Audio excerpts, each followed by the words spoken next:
Welcome to Pete's Property Podcast, brought to you by Buyers and hosted by Pete Wargent, buyer's agent, finance and real estate expert, and all-round property guru, plus published author. Join Pete for 30 minutes as he chats all things property with a new guest each week. Learn practical tips from the movers and shakers in the property industry and well-known personalities sharing their property journeys. G'day, welcome to this week's episode of the Pete Wargent Property Pod. I'm extra excited this week to have a very special guest on the show, Steve McKnight. He'll be a familiar name to many listeners. Steve, it's really great to have you on. Thanks for joining. It's a great pleasure, and thanks for having me on. The Property Pod, I love it. Yes, I don't know how much marketing time was spent coming up with that name, but yeah, that is what it is. So I'll just do a brief biography for anyone who may not be familiar. So Steve is an extremely successful investor, well known as an author. I think originally a chartered accountant, more lately a fund manager, but I guess more broadly a highly respected global real estate expert, not just in Australia, also in the US and elsewhere. And one of Australia's most successful ever real estate authors. First book, from 0 to 130 properties in 3.5 years, sold over 200,000 copies. And the sequel as well was a big bestseller. And Steve has always been an active philanthropist, donated 100% of the royalties from all his books to social and environmental causes. Now, Steve, today we're going to talk about your new book, Money Magnet, which I guess in the context, these are difficult times for a lot of people. Inflation's left a lot of people basically in survival mode, but you've pulled together a book that can help people build some simple skills, financial literacy, and just to go from just surviving to thriving. So looking forward to talking through all of that today. But before we, maybe we'll break up the interview into two parts. Maybe let's talk a bit about your journey first as part one, and then we can come on to Money Magnet as part two, if that sounds okay to you. So tell us a bit about your background, Steve. Where are you from originally? I can see you've got the thermals on today, so I'm guessing maybe Victoria? Yeah, look, I'm a Melbourne boy, born and bred. I did live in Queensland, in Mackay, for a very short stint while I was wooing my girlfriend turned fiance, now wife, for the past nearly 25 years. But other than a year in America with the kids as well, I've been in the Melbourne area. Today, summer is not far away, except in Melbourne, where it feels like the middle of winter. So you definitely need to ruck up. Look, Pete, my story, and for those of you who've never come across me, for the last little while, I've kept a reasonably low profile because I'm financially free. I don't need to work. I don't need to be in the media. I do what I want to do, when I want to do it, how I want to do it, for as hard as I want to do it, with who I want to do it with. And that's always been my definition of financial freedom. I actually became financially free when I was 32, which was after 5 hard years of full-on investing. I bought my first property when I was 27. And while today the financial numbers of that purchase, $44,000, $125 a week in rent, seem very different to the landscape we're in, it was nonetheless quite a challenge for someone who didn't have a real estate pedigree or background, and for someone who didn't have a lot of money either. That was me. But after buying that first property, my business partner at the time, Dave Bradley, and I went on to buy a few more than 130 properties over the next 3.5 years. And that's what my first book was about, how a guy who was very unhappy working in accounting managed to trade his handcuffs for freedom by using positive cash flow real estate. My dad sold trucks growing up for commission, never really had a lot of money, was always worried about running out of money. Mum taught piano after school for some extra cash flow, housekeeping money, but not megabucks. And I'm one of 3 kids, so I have an older brother and an older sister. My sister's actually 6 years older, my brother 3 years older, and both of them think they know far more than me about everything. And that's a pretty common story in most families. The baby knows nothing. And yeah, mum and dad did the best they could to bring us up in a middle-class house in a middle-class suburb, Doncaster, and we tried the best we could to make the most of what we had. And it was from that background, Pete, that I decided I didn't want to work 40 plus years in a job I didn't really like my dad did. So he became a mentor of sorts and a case study for me to follow. I wanted to do something different. I wanted to retire sooner than that. Today we call that the FIRE movement, financially independent, retire early. But there was no name for that when I got started. I just had that as an outcome and managed to achieve it. So that's very interesting. And we were having a bit of a chuckle before we came on because we coincidentally both worked at the same accounting firm, not at the same office, but my wife and I did the tour of duty at one of the big four accounting firms, and I think you did too. Tell us about that journey, because I think this is something that obviously does resonate with a lot of people, hence the growth of the FIRE movement. Tell us about your journey from being a chartered accountant to then controlling your own destiny as an investor, then as an author and an educator, and then later on, I guess more broadly as a businessman and fund manager. How does one go about doing that? Because you've made it look so easy. Yeah, that's because people haven't seen the struggle. They look from afar and don't see the imperfections up close. Maybe what I'll try and do is I'll try and share some information that I generally don't talk about in public. And then maybe for people who've listened to some other podcasts I've done, there'll be some new information and a new perspective. I think you have to understand how I got into accounting to begin with. I never really knew what I wanted to do.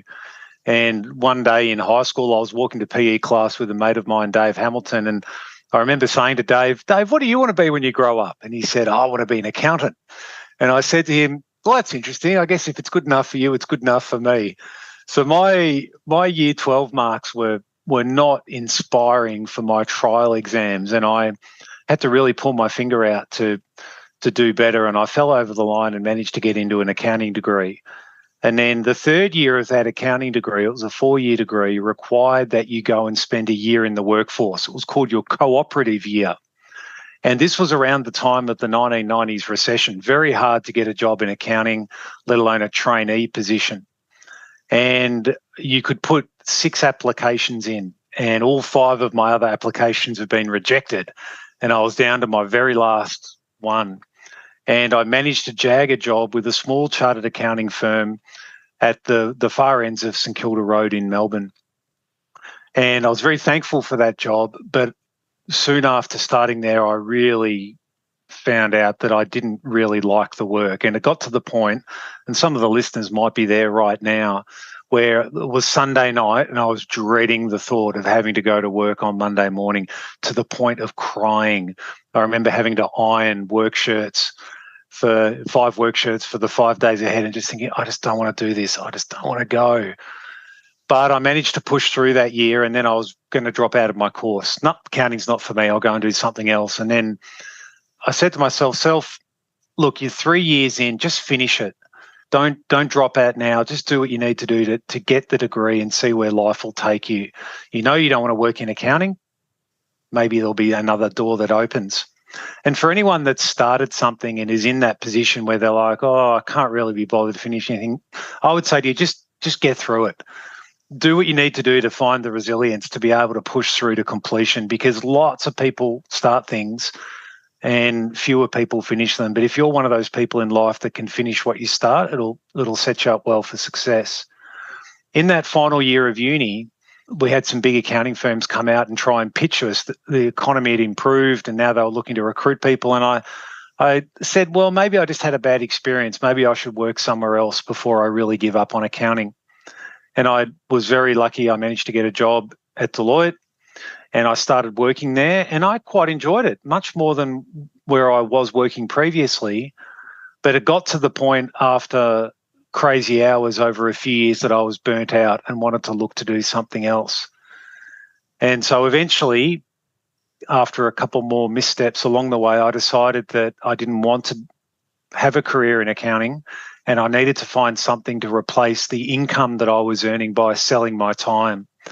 And so I looked at lots of different crazy schemes, just about everything you can imagine, from trading shares, negatively geared property, even wacky things like blue gum farms, ostriches, Lord knows what. get rich quick schemes even. Wasn't terribly discerning about how I made the money, just that I made the money. And I was at a seminar run by Robert Kiyosaki up in Sydney, and he had a guest speaker come in who was a real estate agent. And he said these words, I'll never forget them. He said, I don't know why people worry about negative gearing when you can positively gear. And being an accountant, I knew all about negative gearing. I didn't really know anything about positive gearing, though. And so my ears sort of picked up, and I was listening to what he said. And yeah, well, just buy a property and put cash flow in your pocket. So Dave and I went away. He and I were running an accounting practice at the time. We went away and said, how many of these properties would we have to buy to no longer work in accounting anymore? And it was a lot, 130, 140, whatever it was, properties when we sat down at the beginning to work it out. And then we said to ourselves, how do we do that? And we just, how do you eat an elephant? One bite at a time. So we then pioneered a way of buying positive cash flow property for low money down, this vendor finance model. And we were buying properties for $1,000, $2,000, $3,000, $4,000 net. And the money we made in our accounting practice, we reinvested into positive cash flow property. I lived off my wife's salary, which wasn't much, but we lived on the smell of an oily rag, as they say. And then sooner or later, people started cashing us out of our vendor finance sales, and we lost our cash flow and got chunks of money back. And then we transitioned into buying blocks of units and rental properties. And then something really weird happened in 2006. Dave and I looked at each other and said, well, I think we've got about as far as we're going to get together. And the agreement that Dave and I came to was that he would pay me out of the property portfolio that we'd built. So I went from 0 to 130 properties in 3.5 years and 130 to 0 properties in 3.5 seconds. And I was left in a situation where I had a chunk of money, but no more income. And I had to rebuild my property portfolio again. And that's the Steve McKnight story. So the start of that story would be a familiar tale, Steve, to a lot of people. Can certainly empathise with that point you made about just get the exams out of the way, get the qualification. I've started this, so get that done, and then you can start reassessing what might be the right career for you. But it seems like you almost had that concept of you're climbing the ladder, but then only to discover as you go up a rung or another rung, the ladder's almost leading against the wrong wall, or you're swimming in the wrong stream. Now, you have found a way through a seminar, sounds like maybe even by chance there, you've found the right stream for you. So how might people go about finding their edge, the thing that they can be good at, the thing that they can get better at each year, and the thing that might be the right stream for them? That's a good question, Pete. I think sometimes people get caught up in the thing rather than what the thing can do. Like people, Steve, real estate. I love real estate. I don't love real estate. Probably don't really care too much for real estate. It's never given me a Christmas card, and I've never given it a Christmas card. It's been the vehicle that's allowed me to achieve the outcome. It's not the outcome that I wanted to achieve. My identity is not defined by the property I've bought or the cash flow that comes from the property I've bought. My identity comes from the way that I use the money that the real estate provides. And for people whose identity is wrapped up in their investing, it can be very dangerous because they become the product of what they've invested in.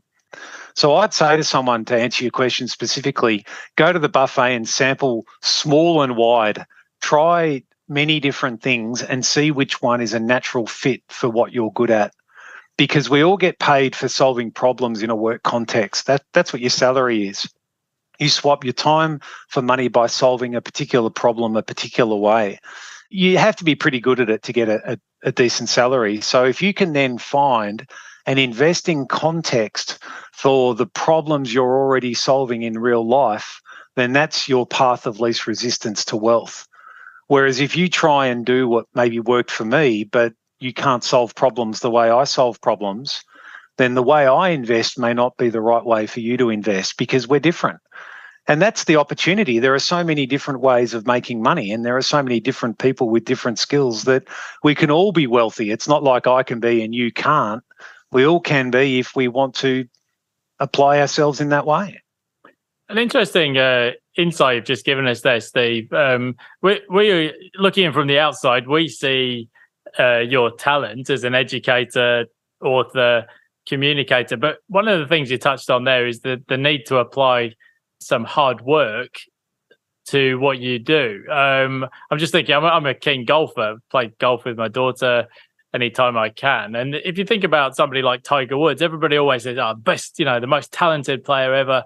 And yet probably what they don't see is that he started playing at 3 years old and years and years of toil. And I remember reading in your first book a few years ago now, one or two, you had this concept of a cup that can only be so full. And if you're going to commit to a new career or investment strategy or whatever it is, you've got to make room and apply the hard work. I do get the sense these days that people are looking for shortcuts or get rich quick schemes. But can you explain a bit about some of the hard work that went in to your journey? Yeah. To expand on the illustration you gave, I used to do this thing at seminars where I'd get a glass of water and I'd fill it up. And I'd be standing at the front of the room with a glass of water and a jug of water, and I'd say, all right, look what happens when we fill the cup up. And then we'd fill the cup up, and then I'd keep pouring water into the cup, and the cup would overflow. And I'd go, I don't understand what's going on. Why is all the water spilling out of the cup? What do I need to do? And someone would say, stop pouring water in. I go, oh, okay, rightio. So I stop pouring water in. I go, now what do? I got a full cup. And they say, oh, you got to get some water out of the cup. And I'm like, that's right. In order to put more in, I've got to first take some out. And it seems to me that's a pretty useful, albeit simple way of saying to people, if your answer to build more wealth is to do more, then you're probably already pretty full. You're probably someone that is got a life where you don't have a lot of time. In Money Magnet, I talk about most people have about 6 hours a week of so-called free time, productive free time. Well, you're unlikely to get rich on 6 hours a week of anything. And then you bring it back to, well, how do you become wealthy? And this is a point I really wanted to make based on what you said before, and then the pod went in a slightly different direction, but we've arrived back at it again. I believe that many people try and invest their way out of a financial crisis. They find themselves in a situation where they wake up one day and they're like, oh, I'm not happy, or oh, I've got bills I've got to pay, or some unexpected expense arises that they don't have the ability to pay, and a crisis occurs. You're not in a crisis if you're not in a crisis, if you know what I mean. So to find yourself in a crisis, something unexpected must have happened, and you don't have the reserves put aside to be able to cover it. Well, the trick to managing your money is not to wait for a financial crisis to wake up. That's the real purpose of Money Magnet, is to say there is a way of being able to accumulate wealth to be financially free without having to first be in a crisis and try and find an emergency way to invest yourself out of it. In fact, I've found, Pete, that the bigger the crisis, the harder it is to invest your way out of. And most people who are in a crisis and invest their way out of it find themselves back in the crisis because what caused the crisis to begin with was a lack of a fundamental wealth creation skill. And so for people who are out there, I would say you can try and sort of harpoon a whale. That's not very easy. Or what you can do is just eat sardines. And sardines are easy to find. They're everywhere. But you only have to eat a couple of sardines a day versus harpoon a whale in your lifetime. And so many people wait until they're in a crisis and they're out there trying to harpoon a whale, which is dangerous and hard, when they could just eat sardines every day, which is have basic financial skills applied over time and let time and trend be their friend, and that way be a consistent money magnet to attract and keep a fortune that counts.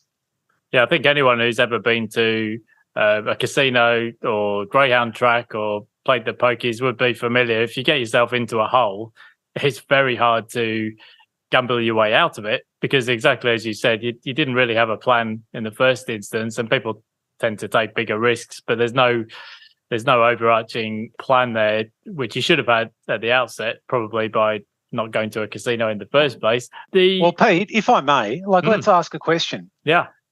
Do you think most people have an earning problem or a spending problem?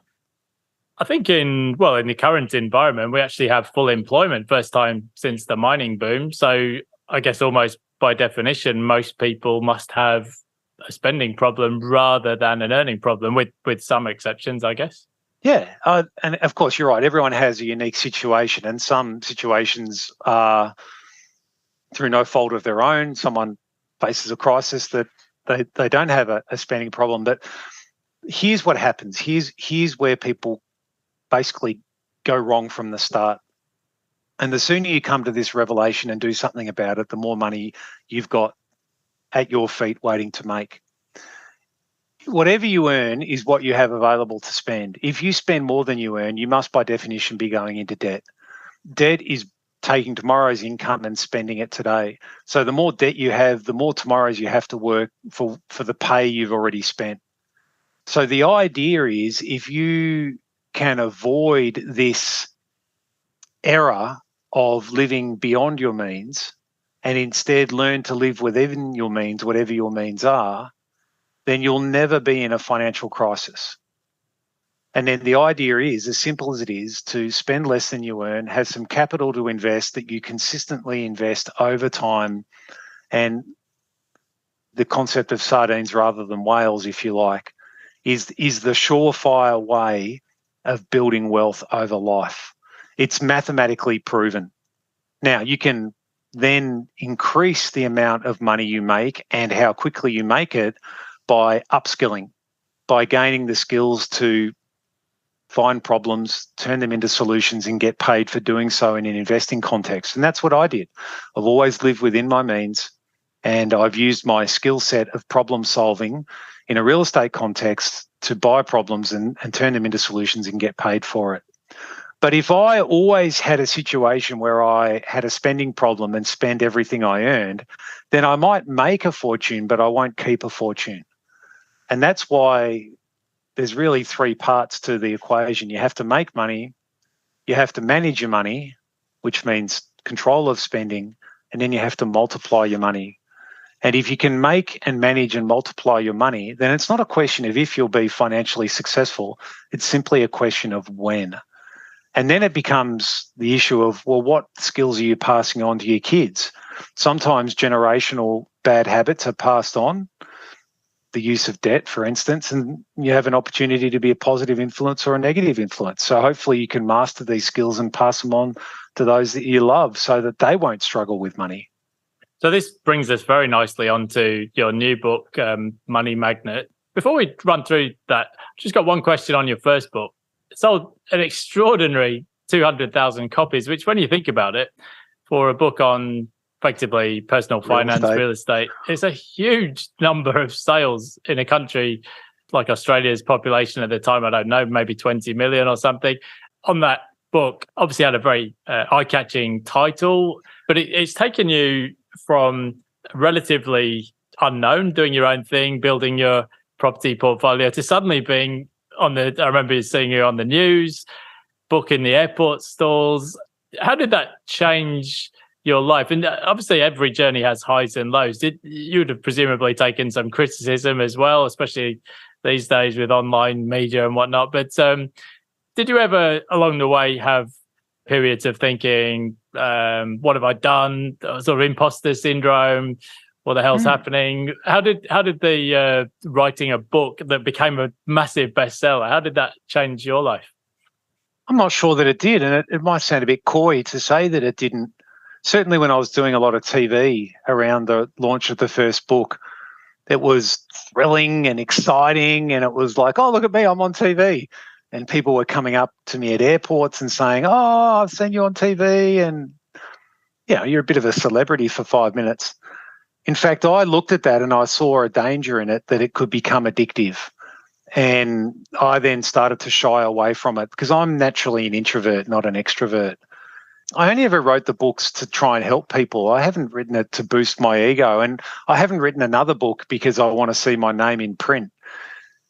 Far from it. Nothing could be further from the truth. I keep getting people time and time again beat a path to my door saying, look, I've got a financial problem. What do I do about it? And in the case of Money Magnet, I had a dream some years ago.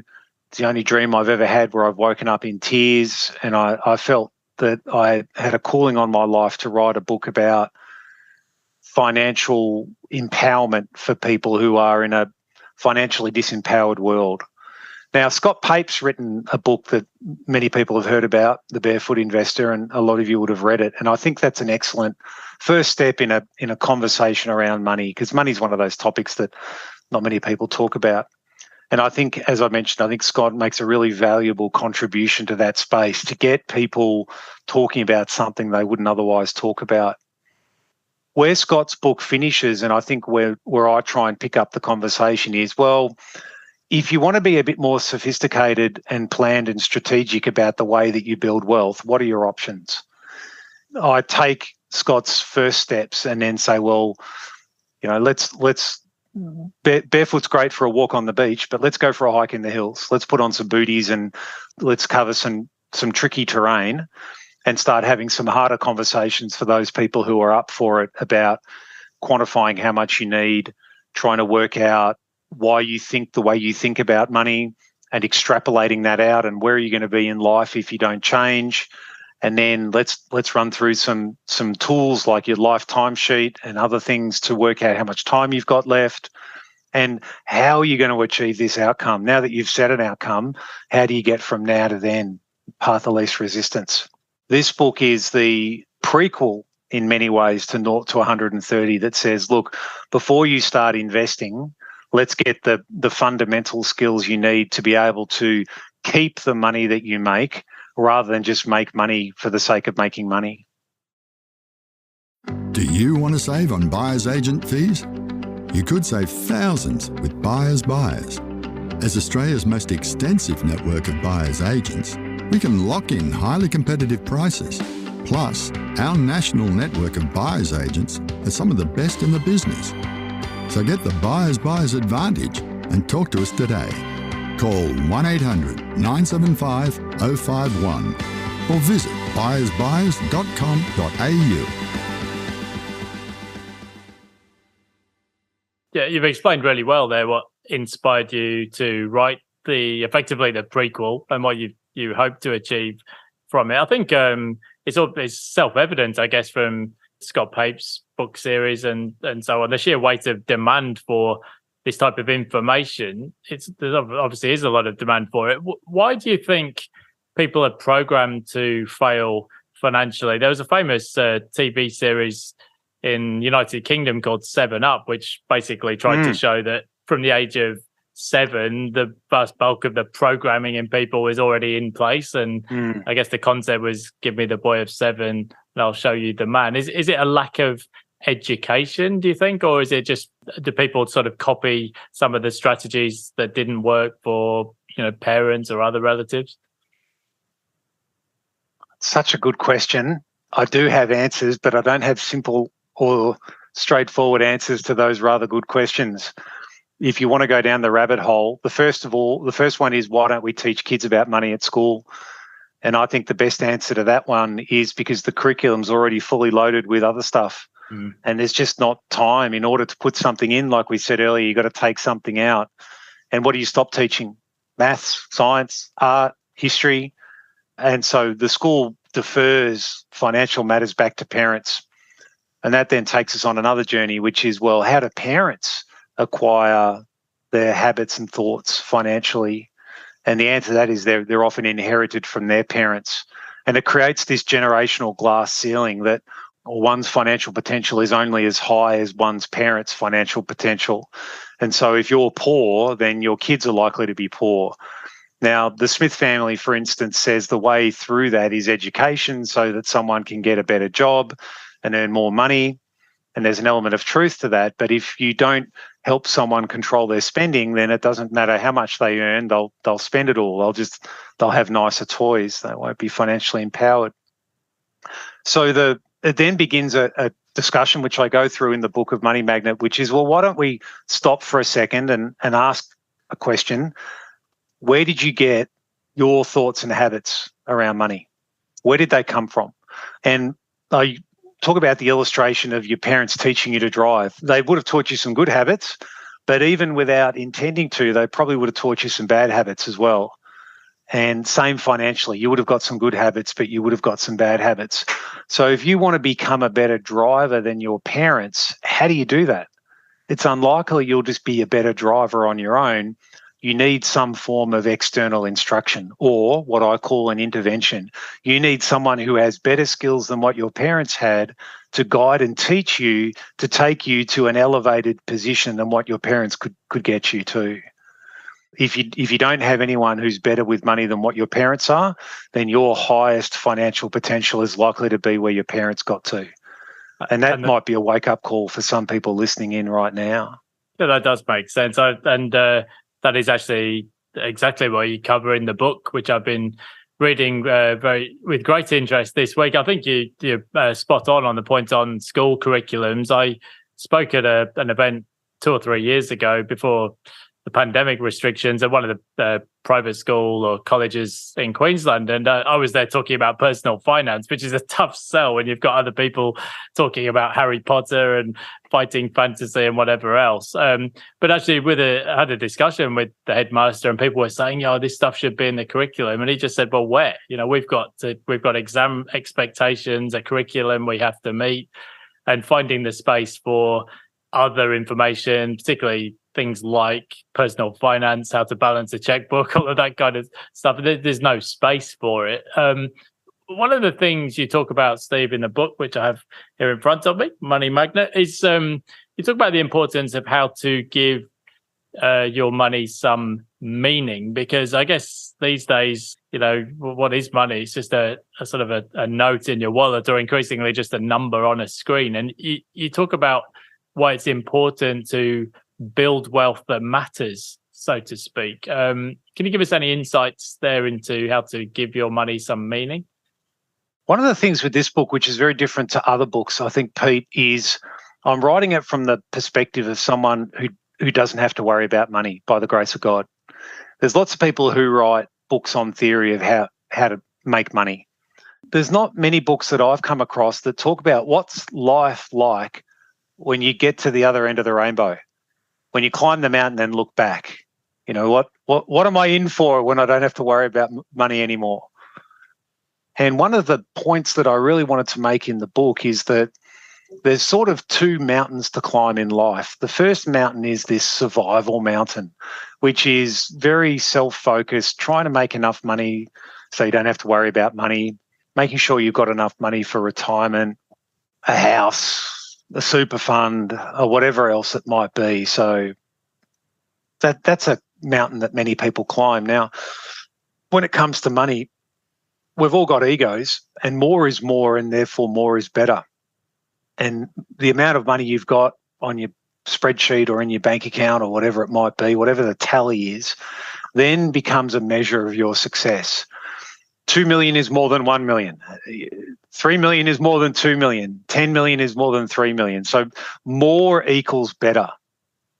But there comes to a point in life, and I think the so-called religious faith leaders understood this, is, well, money for money's sake is a very empty pursuit. Money, as I say, money won't hug you back. And therefore, if you derive your meaning from your money, then you might be known as someone who's shrewd or astute or a good investor, wealthy. But when you don't use your money, you miss out on the altruistic benefit of what that money can do for others. And this is the second mountain that I talk about climbing. And this is really only something that most people start thinking about once they've climbed survival. And that second mountain is called significance. How can you use your money in such a way as to give your life meaning? And the secret is this. The secret is, it's not a secret. The secret is you don't have to wait until you've got survival sorted out to start making inroads into significance. Mentor of mine, Brendan Nichols, says the enemy of a great life is a good life. And the question that raises is, how do you make sure you don't stop at good when you can go on to great? And the answer is, you need some motivation that pushes you to keep working hard when you don't have to work hard anymore. Why hunt if you're no longer hungry, kind of thing. And what it was for me that spurred me on to keep investing was the more money I gave away, the more I felt the need to have more money so I could give more money away. The more significant I felt, the more survival I was interested in accomplishing so I could have more significance. For me, another $1 million in the bank, this might sound flippant for those people who are struggling just to pay their bills at the moment. Another $1 million in the bank is not an inspiring event. What's the inspiring event is what that $1 million could do. How can I use that money to gain a significance in my life that I don't already have? Who can I help? What causes can I support? Not because it's about my ego, but it's because the more I help others, the more I feel I've accomplished in my own life. And that's what I talk about in the book. I'll teach you how to count your money, and then I'll do my best to try and show you how I make my money count as a illustration of building a legacy. Because this concept of legacy is how you'll be remembered after you're gone. And if you're someone, I say everyone in the book gets, you get a word. And if we all get one word to describe us, what do you want your word to be? My word is generous. Now, how can I be generous and live a stingy life? They're not congruent. And then it becomes a question of, well, if you want this, but you're actually that, how do you transition from that to this while you've still got time? Now, let's have a little conversation that I haven't had with anyone else yet. Do you want to do that? Steve, it would be a privilege. Please fire away. Right. Well, then the question comes, what about my kids? Is sort of amassing a fortune to then distribute to my kids a good idea? Is that something that I want to be my legacy? And I always thought the answer was yes. If I could do well so my kids don't have to struggle, then I would be setting them up for success. And then I read the book, The Millionaire Next Door. And there was an excellent book. If you haven't read it, highly recommend it. And in it, there's this concept of economic outpatient care. And economic outpatient care is parents providing for their kids a lifestyle greater than they can afford on their own. And then you end up with dependence for life. Your kids never grow up. And then parents use that financial supply as a way of controlling their adult children. And it's a recipe for disaster. Well, I think we've probably all seen examples of that. And it can be maybe somewhat demotivating, I guess, for the offspring if the goals have already been effectively taken away from them. I think I'll probably get a penalty point for quoting Warren Buffett, but I think he said you should give your kids enough that they can do anything, but not so much that they can do nothing, which I guess makes sense. Indeed. I would go one step further. I haven't heard it described this way in this context. It's a familiar saying that's not mine, but give your kids a hand up. Don't give them a hand out. If you really want to teach your kids something, teach them how to be financially empowered. Give them the habits that they can watch you employ over a lifetime so that they have the ability to handle money. Don't give them money and say this will take away all your problems, because if we go to gym and I say there's a 100 kilo weight to deadlift, if you don't know how to lift that weight, you're going to hurt yourself. And if you just drop a ton of money into your kids' hands and say, well, that'll buy them a nice life, will it really? Or will you be setting themselves up for failure because they might become accustomed to a lifestyle that amount of money will bring? But how do they live when that money's gone? You don't want to give them a hand out. You want to give them a hand up.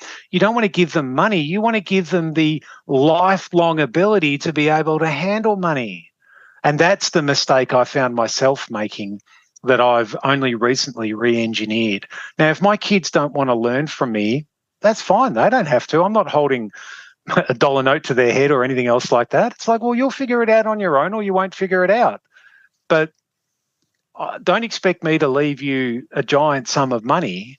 What I want to teach you is how to get your own giant sum of money and be able to keep it for life.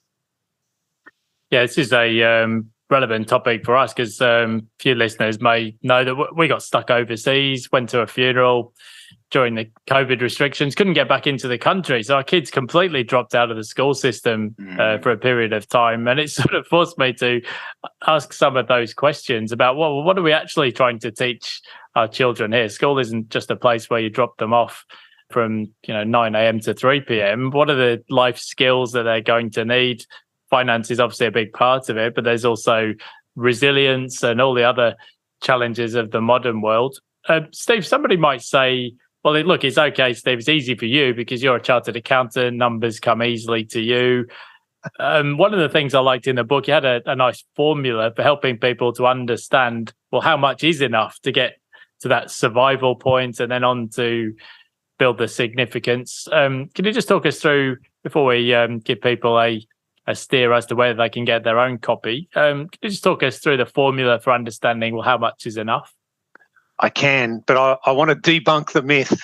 People say, oh, you're a chartered accountant, you must be good with numbers. Remember that where I went to high school, I wasn't allowed to do final year maths because they deemed me too dumb. They thought I'd drag down their pass mark.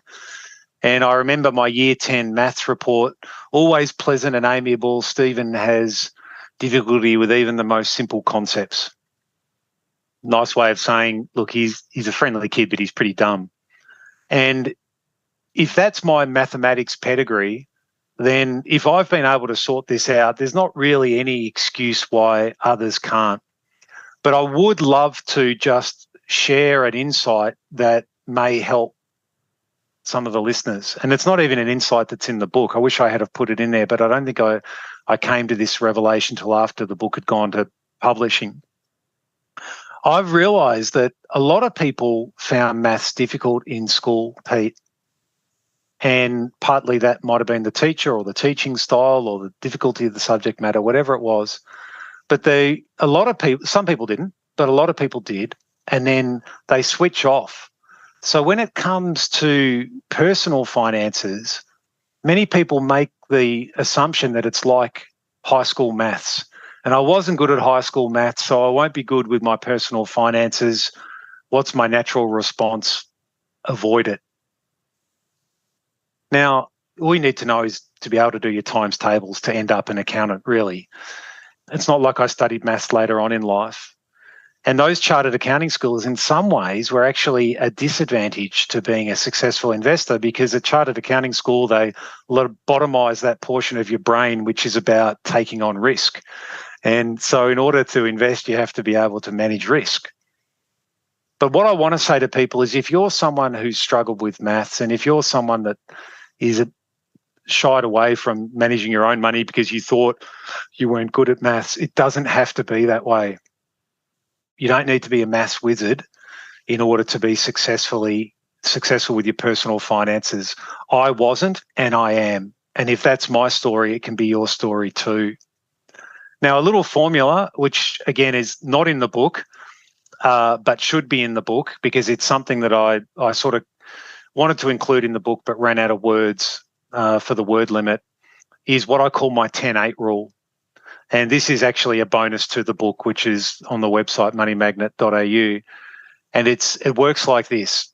Whatever you earn at the moment, times it by 10, and that's how much capital you need to aim for, investment capital.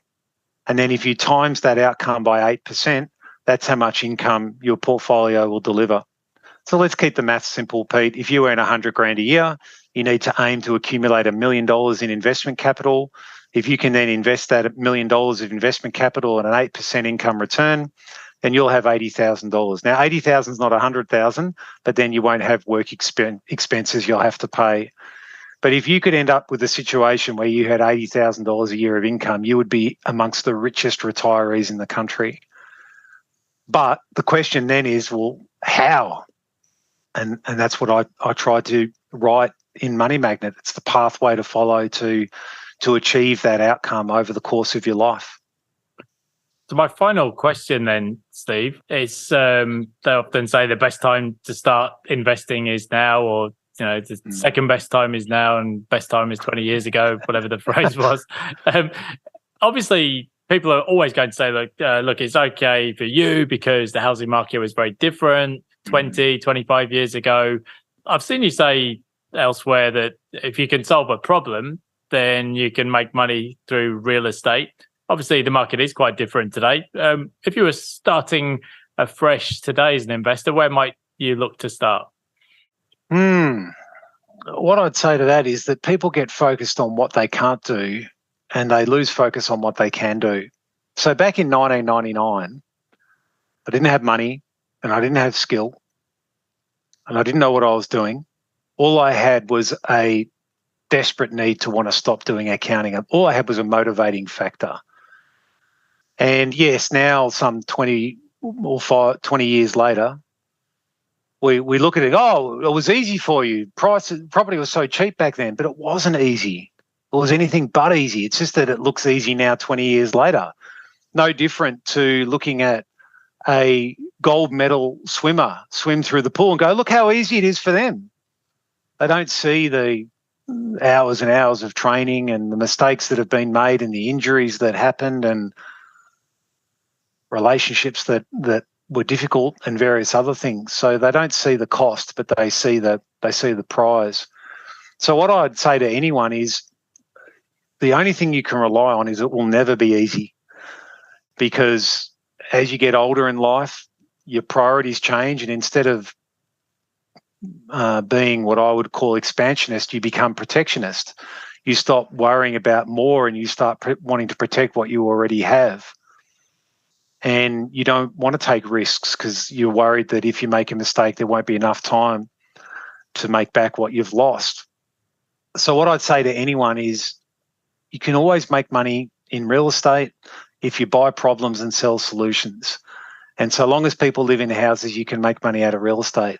The how you make money will change depending on the amount of your time, money, risk and skill, and what the problem today is that needs to be solved. Today, we've got a massive problem with affordable housing. If someone can come in with a finance model or a investing model that makes houses more affordable, then they'll be able to make money. But what you can also say, I think, Pete, is trying to do what worked yesterday that doesn't work today is going to lead to frustration. You need to be adaptable and to look at the market and then talk to the market and say, where's the opportunity? Not where was yesterday's opportunity that everyone can see, but where's today's opportunity, and even more so, what might tomorrow's opportunity look like and how can I position myself to take advantage of that? And when you look at what I've done, that's really been the secret to my success. I was ahead of the curve on vendor finance, ahead of the curve buying blocks of units, ahead of the curve investing in New Zealand, ahead of the curve investing in America, ahead of the curve starting up a fund. And that's not because I've got a crystal ball, although I like to say my head's shiny and looks a bit like a crystal ball. What I've got is just an ability to try and figure out what might happen tomorrow and what can I do to position myself so that if it does happen, I'm a couple of steps further ahead than others. And that's the real secret to how I've made my money. It's not real estate. It's not the internet. It's not running a fund. It's buying problems and selling solutions. Steve, this final point to wrap up with, this might sound slightly esoteric and maybe a bit deep for a Monday morning, but it strikes me that this is more than just a book about money. It's also a book about, what's the meaning? What's the significance? I can see that obviously giving is an important thing for you, and the proceeds of the book go towards your tree change project. I've heard you say elsewhere that faith is important to you, and even just looking at your demeanour today, you seem very contented and happy with life. What is happiness for you, and where can people go for more information about where they can get their copy of Money Magnet? Yeah, don't for a second think that my life is problem-free. I had skin cancer earlier on this year, melanoma, basal cell carcinoma. I don't have much cartilage left in my right knee. That's osteoarthritis. I've got 2 teenage daughters, and you don't need to say anything else other than I've got 2 teenage daughters. Yeah, there are challenges, and these are challenges that money can't really fix, right? Yeah, I can fly business class and have a bit more comfort, but if I've got cancer, or if I had a toxic relationship with my kids or was fighting with my wife, I mean, money's not necessarily going to fix that. So what I've found is that that money takes on the character of the person who's got it. Money's not evil. Sometimes, particularly in a Christian setting, money's evil. Stay away from money, it'll corrupt you. I haven't found that. I've found that money simply takes on the character. And if someone's corrupt, money will be corrupt. And if someone's kind, money will be kind. And if someone's generous, money will be generous. And so what I've tried to do, I think, with the book is to have a conversation with people that says, you know what, there's more to life than money. And yes, that's anchored in my faith. And I talk about that in the book without shoving it down anyone's throat, and say it's important to me because one day I'm not going to be here anymore. And rather than leaving my legacy to be a matter of chance, I want to make it a matter of choice. And I use the example of Alfred Nobel, who there was a French journalist who mistakenly eulogized him as, I think it was the Merchant of Death. And it was his brother who had died, not him. And he read that and he was shocked to read that's how the world might remember him. And so we have the Nobel Prize today because he set aside a fortune to be invested such that the income of that fortune can fund the Nobel Peace Prize and the Nobel Literature Prize, etc. Well, he was a guy who we can all learn from. He looked at what his legacy was and said, I want a different legacy and I'll do something about it while I've still got time to do something about it. And that's the ultimate challenge to all of us. Do something about it while you've still got time to do something about it. And whether that's your finances or your relationship with your partner or your kids or your health or whatever it might be, don't wait until you're in a crisis in order to be forced to act.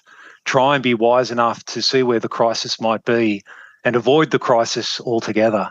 You don't need to have cancer to have a health wake-up call. You don't need to be divorced to work on your relationship. These are the extreme end outcomes. And if that's what you need to have a wake-up call, then maybe you're too busy and you need to do less to spend more time just thinking about where are the hurdles that I can get out of the way so I can sprint rather than bump into them. Where can you get a copy of Money Magnet? I think you can, if you go to moneymagnet.au, which is the website I created around the book, there are some links there. Booktopia, Amazon, bookstores. I think it's in Big W. Really what I would hope people would do is not only would they buy a copy for themselves, I think that's great if you want to improve, but remembering that I'm not writing this book to make money, 100% of the royalties are going to planting trees to reforest the world. Try and buy a second copy and give it to someone who you know or love and say, you know what, maybe this is going to help you to gain a level of financial empowerment you wouldn't otherwise have, because it'll introduce you to thoughts and ideas you wouldn't otherwise get.